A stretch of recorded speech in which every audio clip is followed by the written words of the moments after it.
Well, many people ask me about the virtues of psychedelics because I've written about this on my blog and in my book, Waking Up.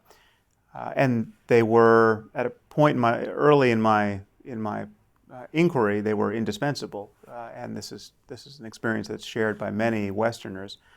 It's hard to really recommend psychedelics without serious caveats because some of them I think are probably neurotoxic, some are really well tolerated, but still you can have very scary, destabilizing experiences on them, and so you just can't, without caveat, recommend that people drop acid or take MDMA. So it's everything I say on the subject should be understood in that context.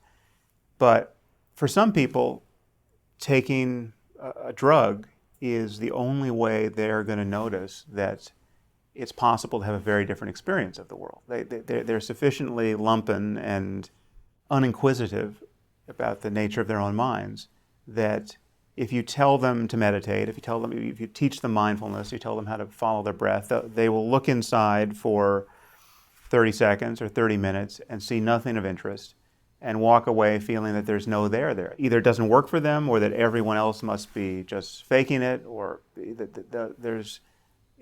it requires a certain talent and a certain degree of luck, therefore, to have enough concentration to connect with any, quote, spiritual practice the first time or even the 10th time or even after a year of attempting it, because it's just these practices are difficult, and the conditioning of our minds to just ceaselessly talk is deep. So, as Terence McKenna once said, psychedelics are the only method that truly guarantee an effect. And this effect can be, again, very painful. You're not necessarily going to have a good experience, but there's no question that if someone gives you 100 micrograms of acid, something is going to happen. 2 hours later, the significance of your existence will have just been borne down on you like an avalanche. And again, this can be terrifying or it can be absolutely sublime, depending on various causes and conditions. But the one thing it cannot be is boring, and that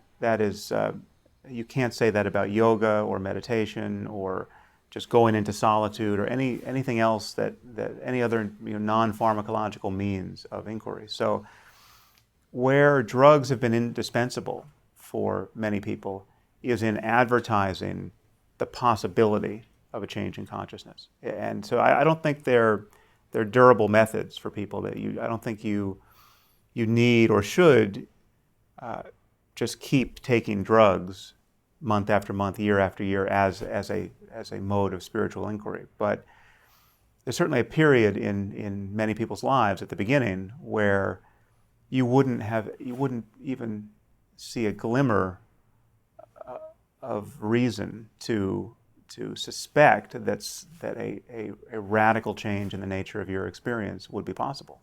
My first experience with psychedelics that was important, that actually shifted my view of human possibility, was with MDMA, which I took before it became a club drug. I think this was in 1987 I took it, and no one I knew, no one of my generation had taken it, and although the drug obviously goes back many decades before that, and it had not been adopted by popular culture as a party drug. So it was coming very much out of the therapeutic community.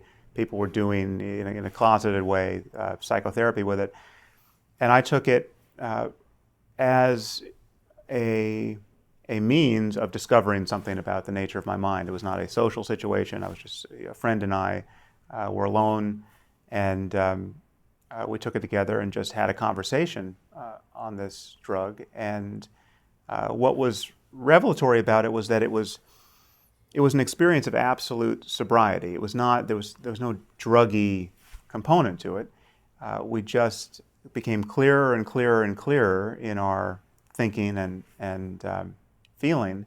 And the crucial component of this was a loss of any feeling of self-concern. I was no longer looking at myself through my friend's eyes. I was no longer worried about what he was thinking about me.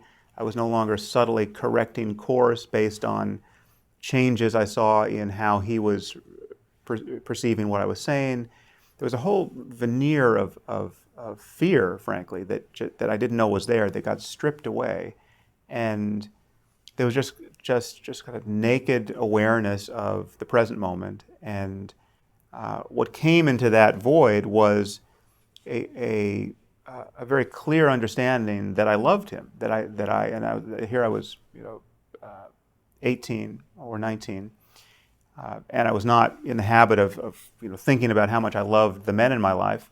And here's one of my best friends, and I just realized with it sounds absolutely pedestrian to say it, but I realized that I wanted him to be happy in a way that was just, it was like a lightning bolt. And what was truly revolutionary about this insight was that the feeling that came crashing down to that point was just boundless love for one of my best friends, and absolutely no egoic self-concern, no possibility for feeling envy, for feeling any kind of petty emotion that separated myself from him. But then I realized in the next moment that I would feel this way for anyone who walked through the door, that there was nothing contingent on our relationship about this feeling. It was not justified by my friendship with him. This was the way I felt for every other conscious being. So this is the way I would feel for the postman if he walked through the door. And that suddenly opened my mind to the possibility of being like Jesus, whoever he was. That these icons of traditional religion were not all epileptics and schizophrenics and frauds. These were people who, and again, we can be skeptical about any specific individual. Some of them could have been schizophrenic, some of them could have had temporal lobe epilepsy, but some people, historically, and even in the present, have borne witness to this experience where you can just quite literally lose your self-concern in a way that makes you love people unconditionally. And so, that was the experience I had on MDMA.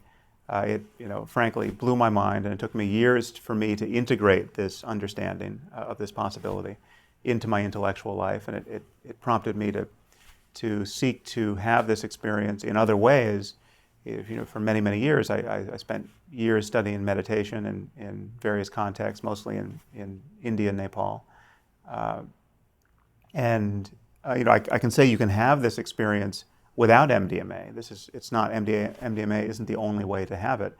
And the truth is, virtually any experience you can have with psychedelics, you can have without psychedelics, because all psychedelics do is modulate the existing neurochemistry of the brain. They're not doing something that the brain can't do on its own. You're just playing with neurotransmitters or mimicking neurotransmitters. I have had the same experience to more or less similar degree just through meditation, but it's clear to me that I would never have suspected that such an experience was possible but for my experimenting with MDMA in the beginning, and so I have to just acknowledge that. Again, issuing the caveat that this drug could well be bad for you. There's some evidence of its neurotoxicity, and there's also a lot of evidence that research has been heavily politicized. So you have to be cautious on both sides. But I can't advocate that we drop MDMA in the water supply and cure us of our egocentricity. There's reasons to be circumspect there.